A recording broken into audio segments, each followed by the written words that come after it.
All right, welcome everybody to another Facebook Live that we're doing here with Center for Education and Advanced Care Planning. My name's Elleah Tooker. I work with the Center for Education and Advanced Care Planning as their community education coordinator.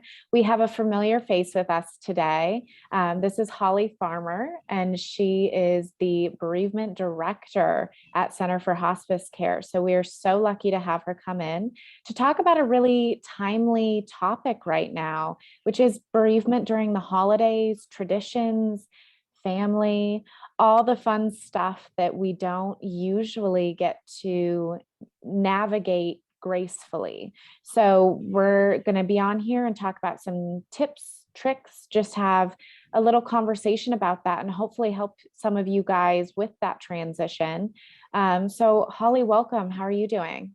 Thank you. I'm doing well today, and I appreciate being invited to come back and talk about this important topic. I think the holidays, there are these expectations that they're joyous and happy and gathering with family. There's a lot of expectations, financial stress sometimes with buying gifts, and maybe concerns about gathering with family just in general. And then sometimes we're really looking forward to it. I think when we're grieving, it just adds another piece that can be really hard for families. We can want to be joyful and want to look forward to gathering with family, and it may not match what we're feeling on the inside because we're grieving. There can be so many reminders about the person who died, traditions that are so connected with the person who died, and those reminders can lead to grief reactions that can be stressful during a gathering or during the holiday time. I think one of the things that one message I want to get across is we have the right when we are grieving to feel how we're feeling and to be thinking what we're thinking. Sometimes we feel guilty that we're not feeling excited about gathering. Sometimes we are feeling angry or maybe questioning even about our faith or our religious beliefs, and going to religious events or traditions. Those can be challenging if we're having those reactions. Sometimes, though, our faith and our religious traditions are very comforting. I think there's just this mix that can be happening on the inside, and to know that it's okay to be experiencing what you're experiencing, and to honor that you're grieving and that grief is an invisible wound. And so sometimes it's not acknowledged or seen by others that we're grieving. And so I have some suggestions and maybe tips that might be helpful as you're getting very close to some gatherings over the next few days and next couple weeks. I think it can be helpful to make a decision when you're looking at, do I have the energy to write cards to everyone, to make cookies, to make the whole meal like I usually do. And if you're grieving and you don't have the energy, it is okay to change traditions. It is okay to ask for help. Maybe you're the one where everyone comes to your house, you make a big meal, maybe they bring, desserts or a drink or something. It would be okay to say, I'm going to do this piece of it. Can everyone else bring something to share? It's okay to ask for help and to ask for others to contribute. Maybe you need to change the tradition up completely because it is so painful, to think about doing what you usually do without that loved one there. And so maybe you go to someone else's house, or maybe you go out for a meal, or get pizza for carry out. And to remember that if you change a tradition, it doesn't mean you're changing it forever. It's okay to just think about it as, what can I do this year?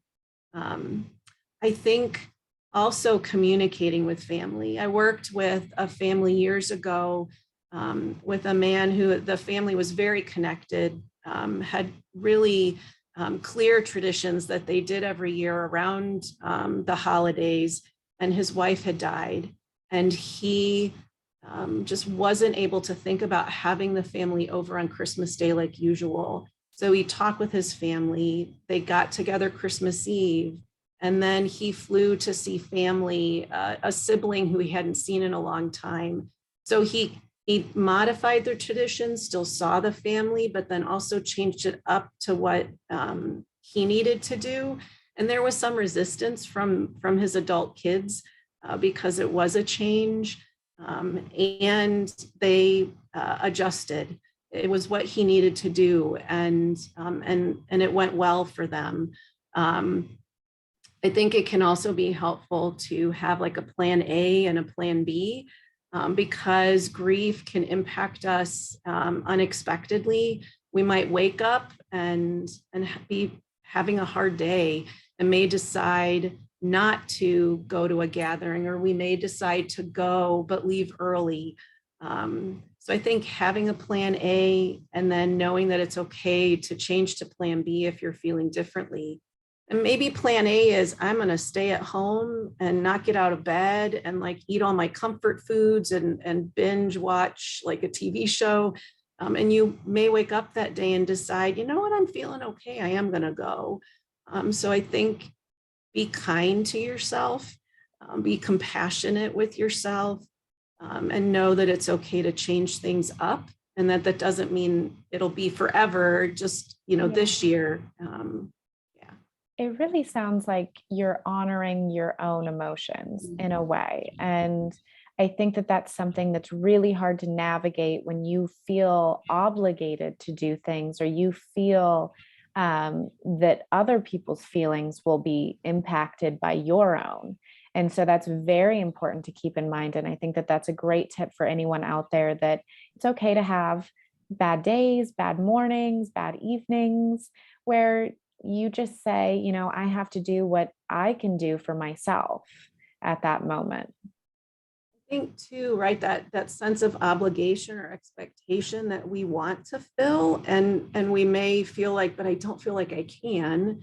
So even coming up with that compromise, I'm going to go, but I'm going to drive myself, so that I can leave when I need to. And so I'll make an appearance, but then also when my energy level feels depleted, I can go, or maybe before it feels depleted. But when you're feeling like, okay, I think this is enough, I need to go be at home again, that you can leave and do that. I think too, if there is this sense of obligation, and so you plan to go, even though you may not feel like you have the energy to, or that you want to, thinking through, like, is there a safe person at the gathering that you can talk to if you start having some grief reactions, or maybe a safe place? Is there a room where you could go have some quiet to kind of restore your energy, or kind of just to be at peace for a little bit before going back to the room that's full of people? And to know that that's okay. Like maybe it's the bathroom, you go and just spend a few minutes by yourself. If you're starting to have strong reactions, emotional reactions, or thoughts that are hard, it can be helpful to go take a break.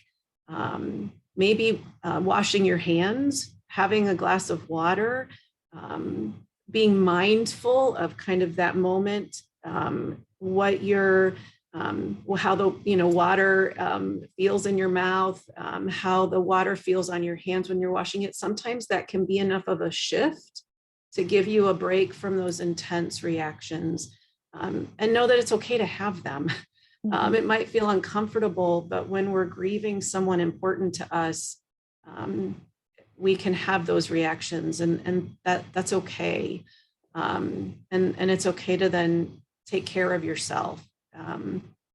And if it is taking a moment away, or maybe actually reaching out and telling someone that you're having a hard time, one of those safe people that you've identified, it's okay to do that.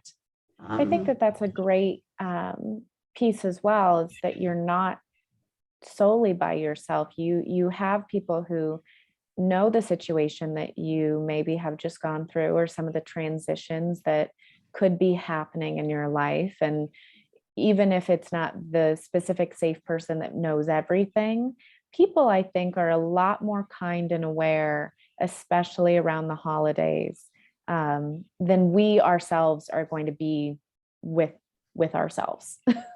We're going to be a lot more harsh with our own expectations for ourselves than we will be with someone else. Because I know if someone approached me and I knew what they were going through and they said, can't make it today, I wouldn't ask too many questions. I'd be like, that's great, no worries, da da da da da. But they would feel immense pressure, possibly even having to mention that they're not coming.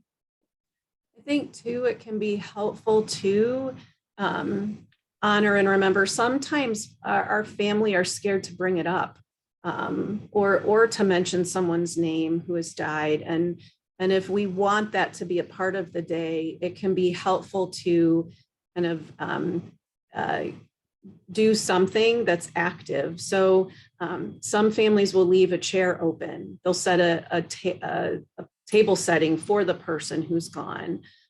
For others, that doesn't sound good, but for some families, that's helpful. It honors that person. Might just be lighting a candle in memory of the people who have died, who aren't able to be there. Some families will have like a bag or a bowl with some pieces of paper, and you can write down memories or thoughts of the person who died and put them in, and then maybe read them later. A wreath with ribbon where you can write memories or thoughts about the person and tie the ribbon to the wreath. So there can be some active ways that families can honor or remember those who have died, so that it is acknowledged, because sometimes that's helpful. I think too, with the pandemic, there could also be people who are very lonely and not connected with family because of, traveling or fears about the pandemic.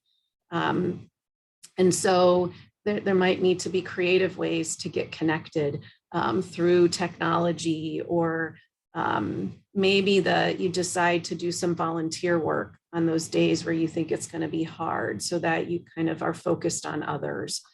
So those can be some things to do as well. Maybe call, talk on the phone or FaceTime if you're not going to be able to be in the same room with those people that are important to you. You touched a bit on one of our favorite things to mention on our page. So for our audience members that have viewed videos before and those that are new, we absolutely enjoy mentioning everything, normalizing that conversation.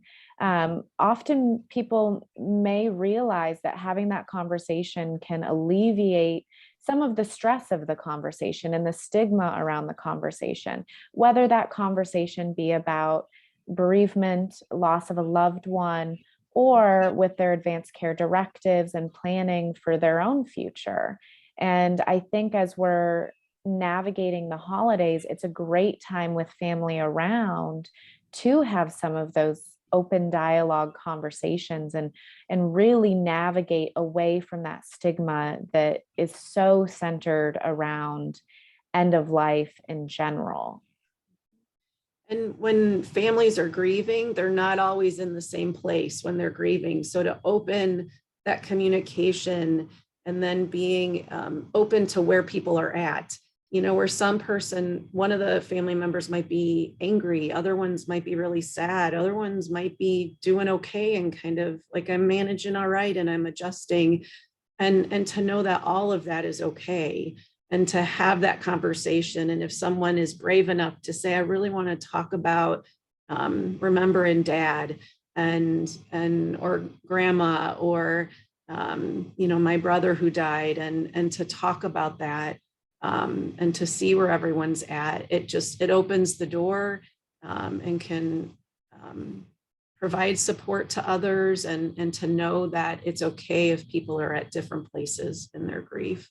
Definitely a support that others may not even realize that they need at that time, or that they could provide for someone else.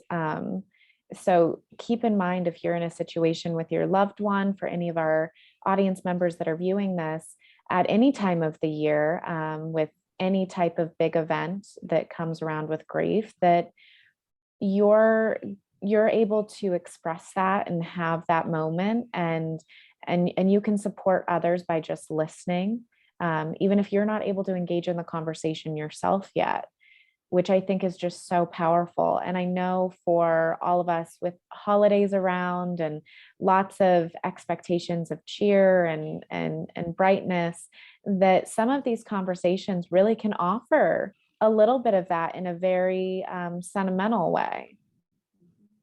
And to know too that if you are experiencing joy and laughing and reminiscing and feeling good, that that's okay too.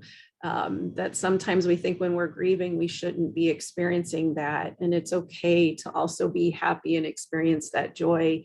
And if you are concerned about someone, or if you're having more intense, like suicidal ideation or thoughts about harm, to reach out, to talk to someone. If you're concerned about a family member, to ask them, to know that there's the hotline, the general hotline, the national one that's available. And if you have concerns, it's okay to give our office a call and say, I'm concerned about, someone, what can I do? And we can offer suggestions, but that hotline's available 24/7.